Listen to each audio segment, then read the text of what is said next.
Hey everyone, Courtney Mermaid here. Today I wanted to take a sec to show you guys the new paints that I just picked up for my tail. So this tail is going to be the remake of this guy, which is going to be kind of hard to see because I'm actually quite close to the camera, but it's going to be the remake of this one. So, show you guys my baby.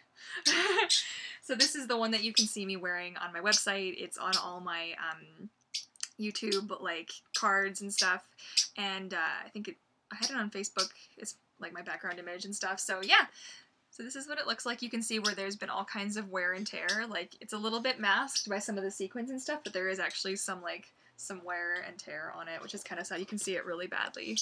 Smack. You can see it really badly like here. So yeah. So the new tail is gonna have the Aquarius monofin. I'm pointing behind me because I'm actually sitting on my orange tail. So it's going to be a similar shape to this guy. Oh, excuse me. This guy. So this one's also going to be needing some love and some, not updating, but just a little bit of repairs. But I also got, it's a little bit hard to see, but I actually found orange fabric markers, so I was able to sign it. Yay! So this one's officially named Goldfish, and this one I had picked a name for it, but then this is really embarrassing. I actually forgot what I named it. So I figured obviously it wasn't a really good name if I forgot what it was, right? Write these things down.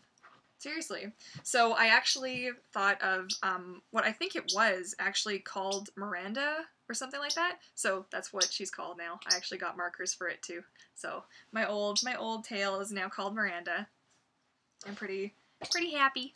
It's so pretty. Okay. So that being said, I have a dog who felt the need to shake really, really loud. Yeah, you did. Yo. So for this tail, this new one that I'm doing, that's the remake of the old one, while I want to keep it looking really similar in like the color scheme and like the style, because I've done a couple of tails now, I think 2 or 3 in this like green to blue look, I want to keep it fairly similar, but I also want to do a little bit of updating because, okay, so let me explain a thing. And this is an important thing, so take notes if you use Lumiere fabric paints, okay? So these guys here. Now, they're either going to have silver sparkles in them, or they're going to have gold sparkles in them. And why this is important is because it gets absorbed so much into the fabric that if you use a base color, and then you use this stuff over top, so much of the actual color of this paint is going to get absorbed that you're only going to be left with a little bit of the color, and then mostly the sparkles. Okay, now this is important. This is what happens when the sparkles aren't lighter than the paint that you've put on. So the one that I used before, which was also, it wasn't olive, so this one's an olive green. I got like an emerald green or something last time, and it had gold sparkles in it. And you can see that while there are actually scales, hundreds of them, no joke, all over this guy, they don't really show up, and it's infuriating because in like most of my videos and stuff, it looks like I only have scales from the knees down. Okay, so I'm not doing the green scales. I'm going to do silver scales up the whole thing, and I'm going to do them.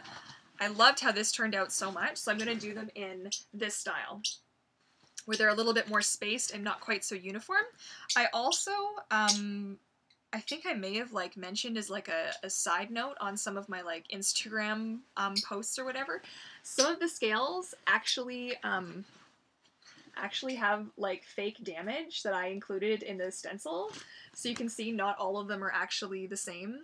And you do it sparingly because it kind of creates like a little bit of realism, a little bit, you know, I mean, as best as you can with fabric, right? So yeah, so that's lots of fun. I'm looking forward to adding that as a little bit of a treat on the new version of this tail. Should be really good. And I've also, another happy discovery, I have a boatload of these green sequins that I never used on this one. I have just a ton of them. I thought I was gonna have to make another order, and I don't have to. It's fantastic. Okay, so talking about the paint specifically, this is a question I get asked an absolute ton.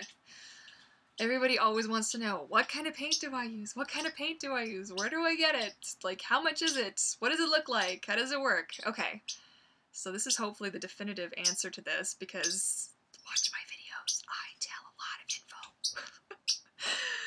So, it is Permaset Aqua.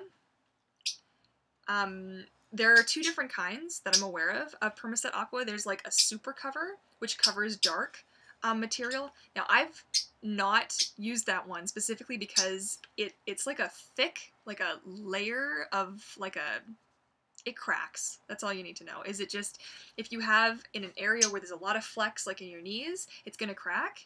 Now, if you, I don't know if they use like their extender or something, if that makes a difference. I don't like to mess around with that, so I use these guys with the black lids. Really good stuff. You will note that even though you'd think like it's supposed to wash off of stuff, it's like, it's not like it, you know, you're supposed to be able to like wash it off surfaces and stuff. Just be careful. Always put down your, you know, your newsprint or your plastic bags. Like I reuse the same plastic bags like forever and a day because, well, they last forever, right? So I cut them open, tape them down, and I work on those because I got the teeniest little bit. Shh, don't tell my guy this. On the counter. I'm sorry. And it's got a little stain there, and oh well, what are you gonna do? It's you know, it's part of the mermaid thing, right? So well. So the colors that I'm using for this tail, I still had some of the dark navy blue.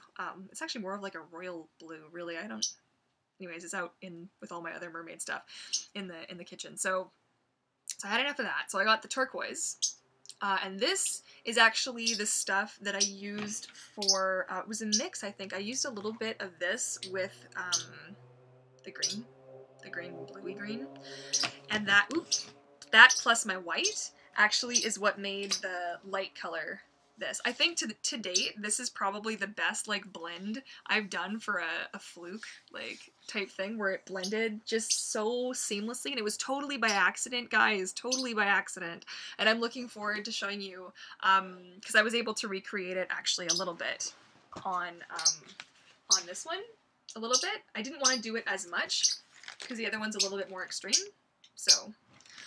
But I will show you my technique in future videos for how to do near seamless blending of paint, fabric paint. Very exciting stuff.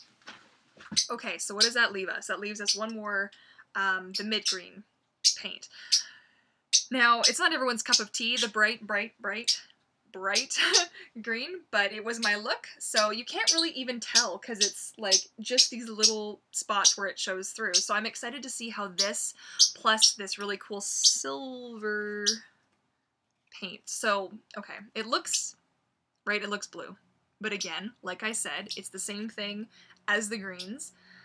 It has the silver sparkles in it, these guys. This one is called Pearl Turquoise. And it's got like silver sparkles in it. So when most of the actual color absorbs into the thing, like, and it absorbs, like it blends with the base permaset color, and it leaves like silver. So it's kind of a cool little effect. So you can see that blue is actually this silver.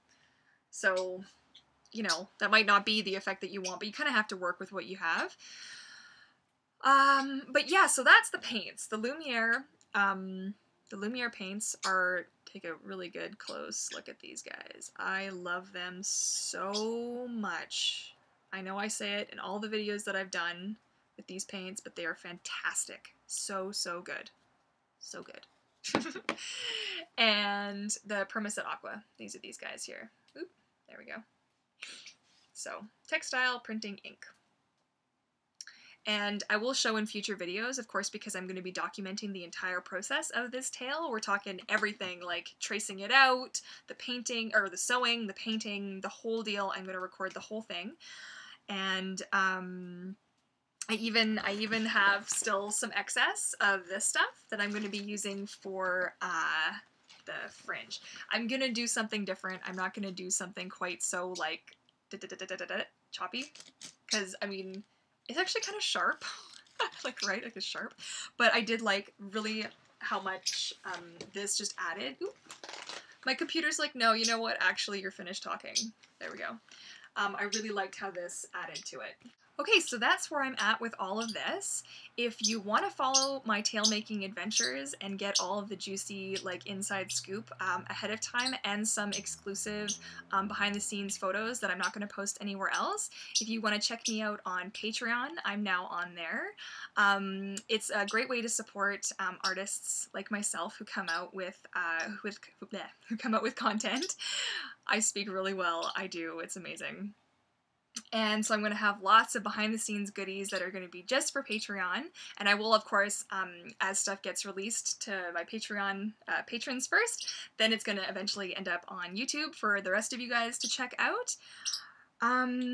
Yeah, so as always, if you have any tail making, questions or inquiries, feel free to leave them in the comments below. You can also email me through my website at vancouvermermaid.com. I'm also on Facebook, and I'm on Twitter and Instagram and all that good stuff, which you can also find links to through my website. So that's it for now. If you liked this video, feel free to give it the old thumbs up, and feel free to also subscribe for more mermaid videos. And as always, happy swimming, and we'll talk to you guys later. Bye!